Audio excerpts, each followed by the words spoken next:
Hey, welcome back to Relax Radio. This is Real Talk with me, Nick, giving you guys company, keeping you guys entertained all the way until 5 p.m. That's right. We were talking about a lot of things that is happening in the UK. And right now, when all this that is happening, before we go, though, we have actually some stuff that we are talking about right now in Relax Radio. And that is, yeah, it seems to have a little bit of a glitch right here. But yeah, so this is a video right now. We're going to show you a video what we are and what we represent right here on Relax Radio. So check it out.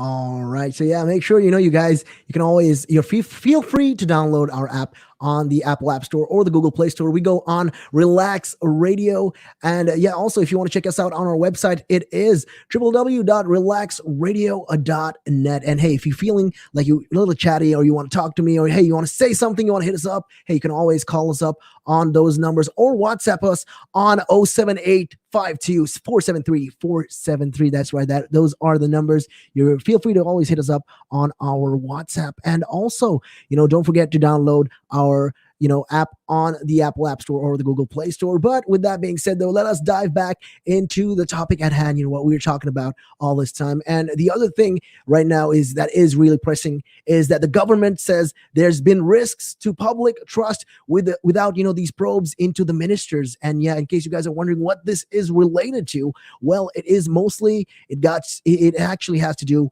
with the Greensill capital issue that is going on, how David Cameron was working for them, and how he used a lot of these private sensitive information that was in the government, and he took advantage of that. So yeah, the government must fully investigate all of these allegations against these ministers or risk damaging public trust. And this is the chair of the Committee on Standards in Public Life, Lord Evans, said that in Westminster, he said a number of allegations in the past year haven't been completely investigated, and he would not name specific cases, but warned that leaving things unresolved would be very corrosive. And Lord Evans also comments on Westminster's embroiled in a row over lobbying, and a number of these inquiries have been launched into the activities of former Prime Minister David Cameron, who contacted ministers while working for the now failed finance firm called Greensill Capital. That's right.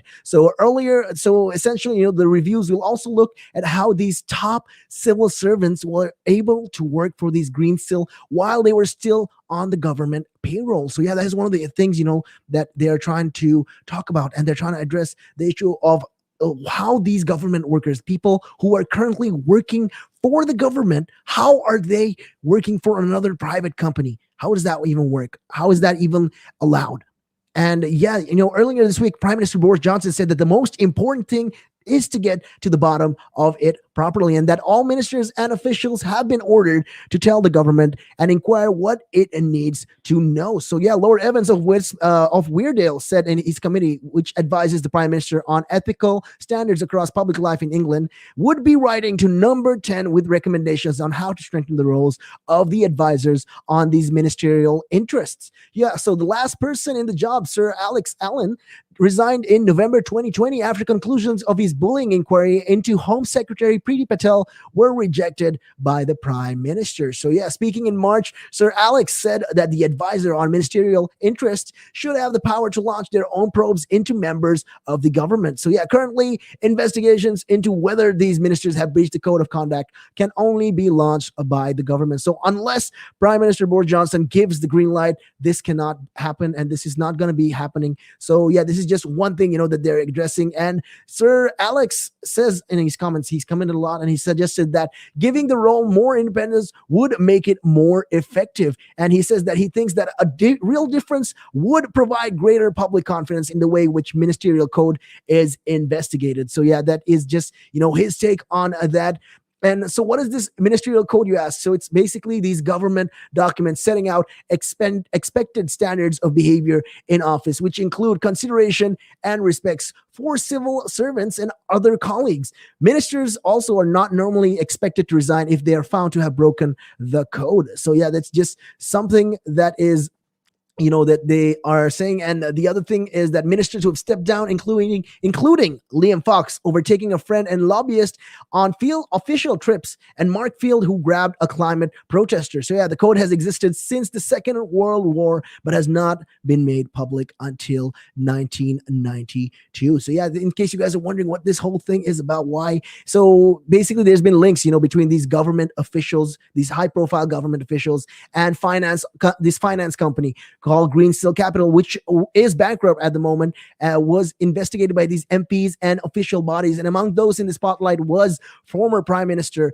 David Cameron, who has been criticized for lobbying ministers on behalf of the Greensill, a company in which commercial interests had collapsed earlier this year. So what is David Cameron said to have done? Well, David Cameron was the Prime Minister between the year 2010 to 2016. And during this time, he appointed Lex Greensill as an unpaid advisor and allowed him to develop a policy that would ensure, these small firms were paid more quickly. So yeah, Mr. Greensill's company, Greensill Capital, benefited from this scheme. And after leaving, Mr. Cameron was employed by the same Greensill Capital and tried unsuccessfully to lob, in other words, to persuade the government to give the firm more access to government-backed loans. So yeah, that is something that, it's like you scratch my back, I scratch your back kind of situation, where Lex Greensill, he got his back scratched by David Cameron. He gave him a position. He gave him all this information, privy to all these information and all the sensitive information. And what he did in return was, after David Cameron retired or he left the parliament, he got hired by Lex Greensill to work in his company. So yeah, that is something. And it's crazy, how this is all working and how it actually affects the people's view on the government as well. They look at it and they're thinking, hey, how can we even, how is it even fair? They're taking advantage of that. How can a civil servant actually on a payroll from the government be working for these private companies like this? This is the kind of issues, that they're trying to address. And a lot now ministers are actually talking about this, and they are trying to, get to the bottom of this, get to the fact and get to the real issue at hand, and how a lot of these ex-ministers who worked, took advantage of their positions.